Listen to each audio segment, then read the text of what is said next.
everybody, my name is Maddie. I have decided to read and discuss the article about hospice volunteers and the difficulties of communication with people that are dying. As communication majors, we all know that communication is everywhere. With that, there are many difficulties that come along with communication. After reading the article about communication at end of life, it's easy to see how many problems are going to arise with communication at end of life, because most people are living in very different social worlds, and therefore it's hard to communicate, not just with the patients themselves, but with the families as well. The article seeks to kind of help us explore what makes communication difficult within the patients and the volunteers and the family.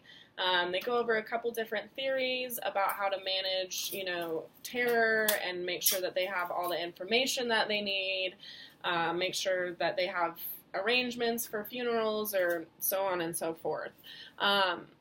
They kind of looked a little bit into the different demographics and tried to see if the different demographics were going to be things that affected the communication about death. They found that things such as age and gender were not things that typically would change the communication of death. It was things whether people were married, divorced, single, or how long they've actually been a hospice volunteer. Those were the things that were going to make the difference in the talking about death.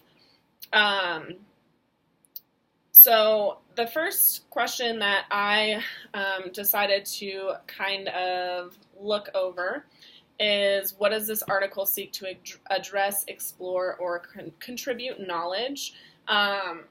So communication about death is something that's obviously very difficult, yet coming from a volunteer at a hospice center, it is something that obviously has to happen. By being able to identify the different areas that affect communication, it can be begun to understood how to better train volunteers to have those proper communication skills and more effectively communicate with people that are moving on. The biggest issue that they found was when patients don't have the capacity to verbally communicate. So if they have Parkinson's or cancer or Alzheimer's, it becomes difficult for the patient to actually communicate what they need.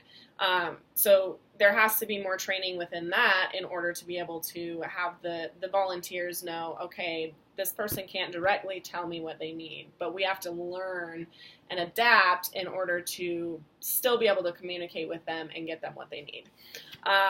They discovered that there is additional training that may be needed in order to have volunteers that can properly help patients that are in hospice, whether or not they have a disease and are dying from something that, enables their ability to communicate or not. There might be additional training because the subject of death is a hard thing to talk about. The goal of the research was to begin to understand kind of the sting around death, or at least talking about death, whether it's with the patient themselves or with their families. Once that's something that's better understood and understood, why, obviously it's a hard subject to talk about, but when you can get down to the depths of why it's a hard subject to talk about, it becomes easier to attempt to lessen the sting around talking about death, and therefore making it easier to communicate with the hospice patients. I also decided to kind of address how might this article and its lessons be intellectually and practically valuable. To me, this article was, it's prominent in anybody's life. We're all going to obviously experience death eventually. But not only that, we're going to have friends and family that all pass away. A big thing that this article discusses is something that really kind of sunk deep with me, which is they talked about how patients have a hard time with the guilt of unresolved issues. So as they're passing on, they have not, they have family members or friends, and there's issues that are unresolved, and they know that they're going to pass, and that's that. There won't be any more communication. And so for me, that's definitely a big lesson that I think everybody needs to understand is, for these people, obviously, for the hospice patients, they are not going to die in an exact moment. But thinking about that in our lives, we could die at any moment. So kind of taking that into consideration when thinking about, the things we do, or if we don't resolve issues, for me, that's kind of like a life lesson. I also think as a communication major, this would be something that would be very interesting to join into, because it would challenge and develop communication skill set. Death is just not something that most people like to talk about. Even hospice volunteers, according to this article, have troubles communicating about death, even when it's someone that they don't personally know. But we all have to communicate about it, and by reading this, we can apply different,